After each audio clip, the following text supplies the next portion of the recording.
आज जो है फिर से एक नई वीडियो में आप लोग का स्वागत है। और आज हम सब जानने वाले हैं क्लास 10th का ज्योग्राफी है। और क्लास 10th का ज्योग्राफी और ये 13वां चैप्टर का हम सब क्वेश्चन आंसर करने वाले हैं। 13वां चैप्टर है, चैप्टर का नाम है प्राकृतिक संकट और आपदा। प्राकृतिक संकट और आपदा, इस चैप्टर का हम सब क्वेश्चन आंसर अभी करने वाले हैं। तो चलिए देखते हैं क्वेश्चन आंसर में क्या दिया है।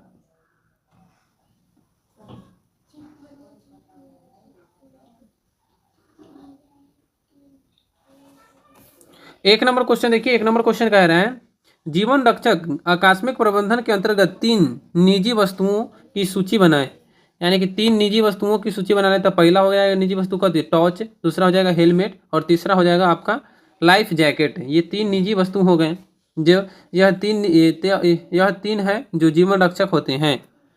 चलिए देखिए दूसरा क्वेश्चन की ओर चलते हैं। दूसरा क्वेश्चन कह रहे हैं बाबू, बाढ़ की स्थिति में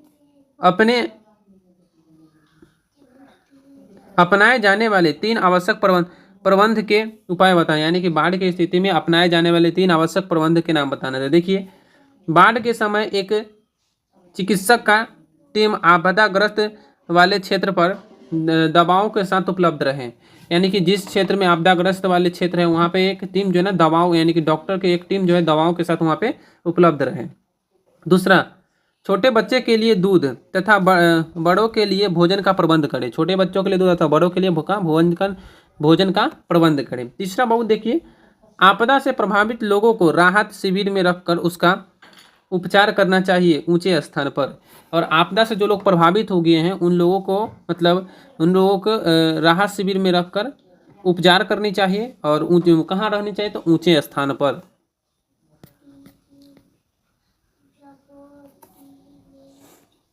चलिए देखिए चौथा नंबर क्वेश्चन है, भले तीसरा नंबर क्वेश्चन देखिए, सामान्य संचार व्यवस्था की बाधित होने के 4 कारण लिखें। और सामान्य संचार व्यवस्था जो है ना किस वजह से बाधित होता है उसका 4 कारण लिखना है। तो देखिए इस प्रकार से लिखेंगे हम सब। पहला देखिए, टेलीफोन केबल लाइनों का टूटना। ये जो टेलीफोन केबल लाइन जो है ना टूट जाता है, उसके बाद उसके लेकर क्या हो जाता है, बाधित हो जाता है। उसके दूसरा है बिजली के तारों का टूटना।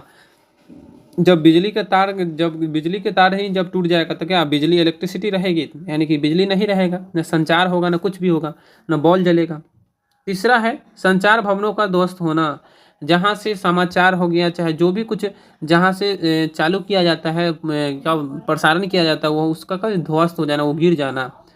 इसके वजह से भी क्या हो जाए, सूचना प्रसार में दिक्कत चाहे बाधाएं आ सकती है। उसके बाद ट्रांसमीटर तारों का क्षतिग्रस्त होना। ट्रांसमीटर तारों का क्षतिग्रस्त होना यानी कि जहाँ से सिग्नल जो है एक स्थान से दूसरे स्थान तक जाता है और ट्रांसमीटर जो है उसको कलेक्ट करके दिखाता है, तो उसका क्या हो जाना, क्षतिग्रस्त हो जाना, जिसके कारण क्या हो जाएगा, बाधित हो जाएगा। चलिए देखिए चौथा क्वेश्चन है, सुनामी संभावित क्षेत्रों में गृह निर्माण कैसे करना चाहिए। देखिए तो किस प्रकार से आंसर लिखेंगे, सुनामी संभावित क्षेत्रों में घर बनाने की इजाज़त नहीं देनी चाहिए। और जहाँ पे सुनामी का प्रकोप ज़्यादा है वहाँ पे क्या है, घर बनाने की इजाज़त किसी को नहीं देना चाहिए। तथा भूकंप और सुनामी रोधी घर का निर्माण करना चाहिए। और तथा भूकंप और सुनामी रोधी का करना चाहिए, घर का निर्माण करनी चाहिए। चलिए देखिए पाँचवा क्वेश्चन है बाबू। पाँचवा क्वेश्चन क्या कह रहे हैं, सुखाड़ में मिट्टी की नमी कैसे बनाए रखी जा सकती है। यानी कि सुखाड़ के समय मिट्टी की नमी कैसे बनाई जा सकती है, रखी जा सकती है। इस प्रकार से हम आंसर लिखेंगे। लिखा है सुखाड़ की स्थिति में जल विभाजक विकास योजनाओं द्वारा सुखाड़ के समय मिट्टी में नमी बनाई जा सकती है। और देखिए सुखाड़ के समय जल विभाजक यानी कि नदियों का जो है ना, नदी के में से क्या छोटी छोटी नहरों को खंद कर क्या किया जा सकता है, विस्तृत क्षेत्रों में जल की आपूर्ति को पूरा किया जा सकता है। नदी को आपस में जोड़कर जो है विस्तृत जल की आवश्यकताओं को पूरा किया जाता है और उससे सुखाड़ से निपटा भी जा सकता है।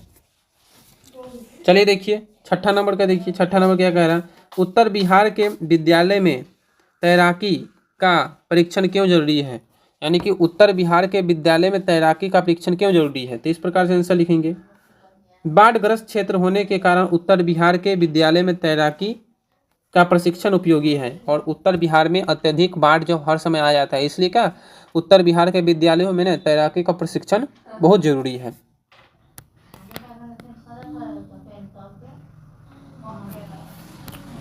चलिए देखिए अब लघु तरीय प्रश्न का 1 नंबर क्वेश्चन का देखिए। लघु तरीय प्रश्न में क्या कह रहा है बाबू? लघु तरीय 1 नंबर क्वेश्चन है, ग्राम पंचायत के पास आपदा प्रबंधन के रूप में किन सामग्रियों का भंडार रहना चाहिए? देखिए ग्राम पंचायत के पास आपदा प्रबंधन के रूप में किन सामग्रियों को भंडारित रहना चाहिए? देखिए इसमें लिखेंगे निजी उपकरण पे देख लेते, टॉर्च, उसके बाद गम बूट, हेलमेट, लाइफ जैकेट इत्यादि, ये निजी चीज जो है रहना ही चाहिए। उसके बाद देखिए अब आ जाते हैं सार्वजनिक में, इसमें देखिए रुई, कीटाणु रहित पट्टी, उसके बाद देखिए चिपकने वाला टेप, कीटनाशक दवा, थर्मामीटर, दस्ताने, ओआरएस पैकेट, उसके बाद साबुन, ये सब ही रहना चाहिए प्राथमिक उपचार ग्राम पंचायत में। आपदा सामग्री ये सब ही रहना चाहिए। चलिए देखिए अगला क्वेश्चन है दूसरा, भूकंप से प्रभाव को कैसे कम किया जा सकता है? और भूकंप को प्रभाव से कैसे कम किया जा सकता है? आप लोग जानते हैं भूकंप को कभी रोका नहीं जा सकता है, इसको प्रभाव को कम किया जा सकता है। देखिए किस प्रकार से, भूकंप को प्रभावित क्षेत्रों में भूकंप रोधी घर बनाने चाहिए, और भूकंप जहाँ पे आता है वहाँ पे हमेशा जो भूकंप रोधी घर बनाने चाहिए। इससे वजह से क्या हो जाएगा, भूकंप से कोई क्षति नहीं होगा। दूसरा है भूकंप सूचना तंत्र को मजबूत करके और दूसरा है भूकंप सूचना तंत्र को मजबूत करके भूकंप प्रभाव को कम किया जा सकता है। और भूकंप सूचना तंत्र यानी कि भूकंप आने से पहले अगर लोगों को सूचित किया मतलब लोग को सूचना मिल जाएगा, तब क्या हो जाएगा, भूकंप से लोग क्या हो जाएंगे, मतलब बच जाएंगे, प्रभाव कम पड़ेगा। तीसरा है पृथ्वी के टेक्टोनिक प्लेट पर हमेशा निरीक्षण करके भूकंप प्रभाव को कम किया जा सकता है। और पृथ्वी के जो टेक्टोनिक प्लेट है जो उसके बदलाव हो रहा है उसको हमेशा निरीक्षण करके भूकंप के प्रभाव को कम किया जा सकता है।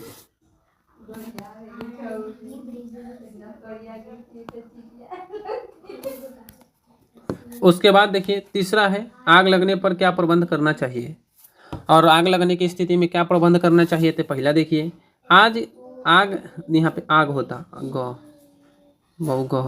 आग में फंसे हुए लोगों को सीढ़ी की सहायता से निकालनी चाहिए।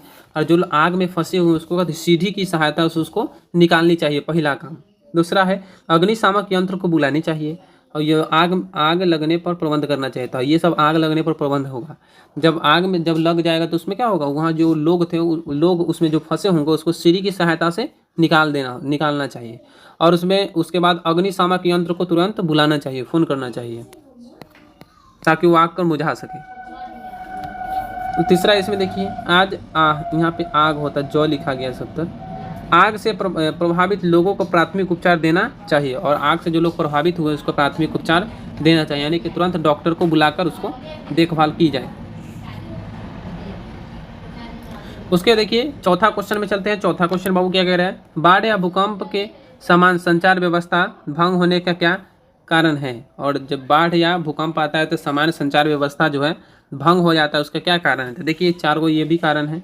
टेलीफोन केबल लाइनों का टूटना, ये सब टेलीफोन जो है ना, केबल लाइन जो है टूट जाता है, इसकी वजह से क्या संचार व्यवस्था जो है क्या हो जाता है, भंग हो जाता है। उसके बाद बिजली के तारों का टूटना, जब बिजली के तार जब टूट जाता है तो क्या, जब बिजली ही नहीं रहे तो संचार व्यवस्था किस प्रकार से फैलेगा, तो नहीं होगा। हालांकि संचार व्यवस्था को चलाने के लिए बिजली की आवश्यकता होती है। उसके बाद है संचार भवनों का ध्वस्त होना, संचार भवन जहाँ से संचालित किया जाता है समाचार, चाहे जो भी कुछ संचालित किया है वो अगर भवन जब ध्वस्त हो जाएगा तो क्या उसका ये संचार व्यवस्था भंग होगा कि नहीं होगा, हो जाएगा। उसके बाद ट्रांसमीटर तारों का क्षतिग्रस्त होना, और ट्रांसमीटर जो तार है उसको कभी क्षतिग्रस्त होने के कारण भी ये संचार व्यवस्था भंग हो जाते हैं। देखिए पांचवा क्वेश्चन क्या रहा है बाबू, आकस्मिक प्रबंधन में स्थानीय प्रशासन की भूमिका की विवेचना करें।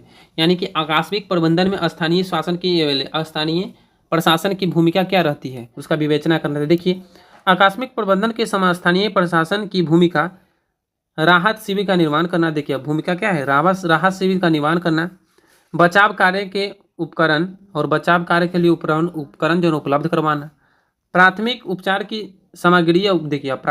की सामग्रियों को भी उपलब्ध करवाना। उसके बाद डॉक्टर, एम्बुलेंस, अग्निशामक यंत्र इत्यादि की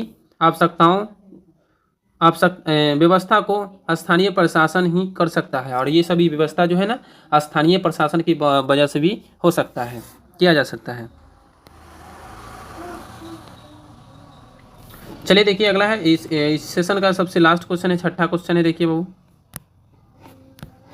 भूकंप और सुनामी की स्थिति में आकस्मिक प्रबंधन का वर्णन करें।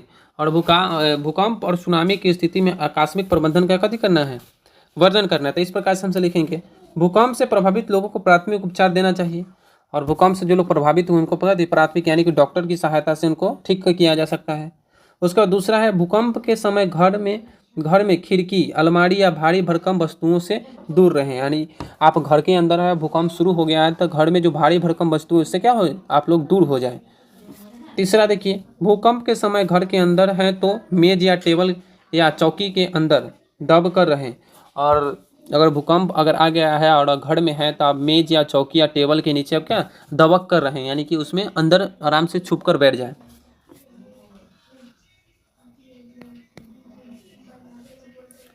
देखिए, और सुनामी में देखिए दो दे दिए हैं सुनामी का भी। सुनामी से प्रभावित लोगों को अस्पताल पहुंचाना चाहिए। वही दूसरा देखिए, लापता लोगों के पता लगाने के लिए रडार की मदद लें। और सुनामी से जो लोग लापता हो गए हैं, चाहे दब उब गए हैं, उसको क्या सुनामी से तो उसको रडार की मदद लेनी चाहिए ताकि लोगों का पता लगाया जा सके। चलिए देखिए, मेरा चैनल का नाम है द वैशाली बुक, और यहीं पे सब वीडियो आप लोग जितना भी 9th 10th का ज्योग्राफी का हो, पॉलिटी का, हिस्ट्री का हो, जो भी क्लास का क्वेश्चन आंसर आप चाहते हैं, जो भी चैप्टर का, वह सब यहाँ पे मिल जाएगा, अवेलेबल है। तो मेरे वीडियो को प्लेलिस्ट में ले जाइएगा, प्लेलिस्ट पे खोलकर वहाँ पे सभी चैप्टर का क्वेश्चन आंसर आपको देखने को मिल जाएंगे। और इसी तरह के वीडियो आपको पसंद आता है तो मेरे वीडियो को लाइक करें, सब्सक्राइब करें। फिर मिलते हैं नेक्स्ट वीडियो में। जय हिंद, जय भारत।